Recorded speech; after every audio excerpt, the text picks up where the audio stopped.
ದೇವಸ್ಥಾನಕ್ಕೆ ಹೋದ ವೇಳೆ ಮನೆಯಲ್ಲಿ ಕಳ್ಳತನ, 24 ಗಂಟೆಯೊಳಗೆ ಆರೋಪಿಯ ಬಂಧನ. ದೇವಸ್ಥಾನದ ಕಾರ್ಯಕ್ರಮಕ್ಕೆ ತೆರಳಿದ್ದ ವೇಳೆ ಮನೆಯ ಬೀಗ ತೆರೆದು ಲಕ್ಷಾಂತರ ರೂಪಾಯಿ ಮೌಲ್ಯದ ಚಿನ್ನಾಭರಣ ಕಳವು ಮಾಡಿದ್ದ ಆರೋಪಿಯನ್ನು ಶಿಡ್ಲಘಟ್ಟ ಗ್ರಾಮಾಂತರ ಪೊಲೀಸರು ಕೇವಲ 24 ಗಂಟೆಯೊಳಗೆ ಬಂಧಿಸಿ ಕಳುವಾಗಿದ್ದ ಎಲ್ಲ ಚಿನ್ನಾಭರಣಗಳನ್ನು ವಶಪಡಿಸಿಕೊಂಡಿದ್ದಾರೆ. ಇನ್ನು ಬಂಧಿತನನ್ನು ಚಿಕ್ಕದಾಸನಹಳ್ಳಿ ಗ್ರಾಮದ ಮುನಿರಾಜು 42 ವರ್ಷ ಎಂದು ಗುರುತಿಸಲಾಗಿದೆ. ಆತನಿಂದ ಸುಮಾರು 6.40 ಲಕ್ಷ ರು ಮೌಲ್ಯದ 85 ಗ್ರಾಂ ಚಿನ್ನಾಭರಣವನ್ನು ಪೊಲೀಸರು ಜಪ್ತಿ ಮಾಡಿದ್ದಾರೆ.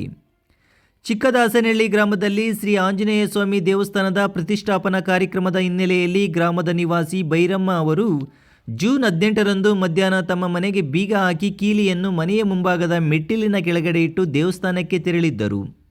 ಸುಮಾರು 1 ಗಂಟೆಯ ಬಳಿಕ ಮನೆಗೆ ವಾಪಸ್ಸಾದಾಗ ಕಳ್ಳತನ ನಡೆದಿರುವುದು ಬೆಳಕಿಗೆ ಬಂದಿದೆ.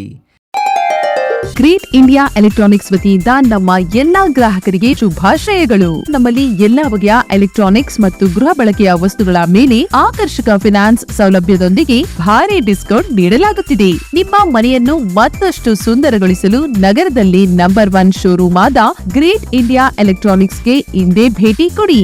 ಗುಣಮಟ್ಟದ ವಸ್ತುಗಳು, ಉತ್ತಮ ಸೇವೆ, ರಿಯಾಯಿತಿ ದರಗಳು. ಇಂದೇ ಭೇಟಿ ಕೊಡಿ. ಗ್ರೇಟ್ ಇಂಡಿಯಾ ಎಲೆಕ್ಟ್ರಾನಿಕ್ಸ್, ಅಮೀರ್ ಬಾಬಾ ದರ್ಗಾ ಹತ್ತಿರ, ದಿಬ್ಬೂರ್ಹಳ್ಳಿ ರಸ್ತೆ, ಶಿಡ್ಲಘಟ್ಟ.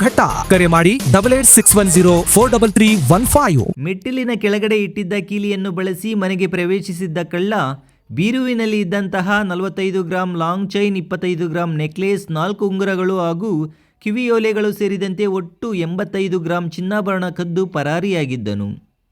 ಇನ್ನು ಈ ಕುರಿತು ಬೈರಮ್ಮ ನೀಡಿದ ದೂರಿನ ಮೇರೆಗೆ ಶಿಡ್ಲಘಟ್ಟ ಗ್ರಾಮಾಂತರ ಪೊಲೀಸ್ ಠಾಣೆಯಲ್ಲಿ ಪ್ರಕರಣ ದಾಖಲಾಗಿತ್ತು. ಪ್ರಕರಣವನ್ನು ಗಂಭೀರವಾಗಿ ಪರಿಗಣಿಸಿದ ಪೊಲೀಸರು ವಿಶೇಷ ತಂಡ ರಚಿಸಿ ತನಿಖೆ ನಡೆಸಿದರು.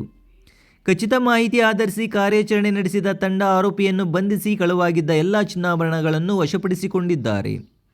ಚಿಕ್ಕಬಳ್ಳಾಪುರ ಜಿಲ್ಲಾ ಪೊಲೀಸ್ ಅಧೀಕ್ಷಕ ಕುಶಾಲ್ ಚೌಕ್ಸಿ, ಹೆಚ್ಚುವರಿ ಪೊಲೀಸ್ ಅಧೀಕ್ಷಕ ಜಗನ್ನಾಥ್ ರೈ ಹಾಗೂ ಚಿಂತಾಮಣಿ ಉಪವಿಭಾಗದ ಡಿವೈಎಸ್ಪಿ ಪ್ರಕಾಶ್ ರೆಡ್ಡಿ ಅವರ ಮಾರ್ಗದರ್ಶನದಲ್ಲಿ ಕಾರ್ಯಾಚರಣೆ ನಡೆಯಿತು. ಶಿಡ್ಲಘಟ್ಟ ವೃತ್ತದ ಸರ್ಕಲ್ ಇನ್ಸ್ಪೆಕ್ಟರ್ ಆನಂದ್ ಕುಮಾರ್ ನೇತೃತ್ವದ ತಂಡದಲ್ಲಿ ಸುನೀಲ್ ಕುಮಾರ್, ಜಿಕೆ, ಸಂದೀಪ್, ಮುರಳಿಕೃಷ್ಣ, ರವೀಂದ್ರ, ಲಕ್ಷ್ಮಿ, ಆಂಜನೇಯ, ನಾಗರಾಜ ಹಾಗೂ ಮಂಜುನಾಥ್ ಅವರು ಕಾರ್ಯವನ್ನು ಜಿಲ್ಲಾ ಪೊಲೀಸ್ ಅಧೀಕ್ಷಕರು ಶ್ಲಾಘಿಸಿದ್ದಾರೆ.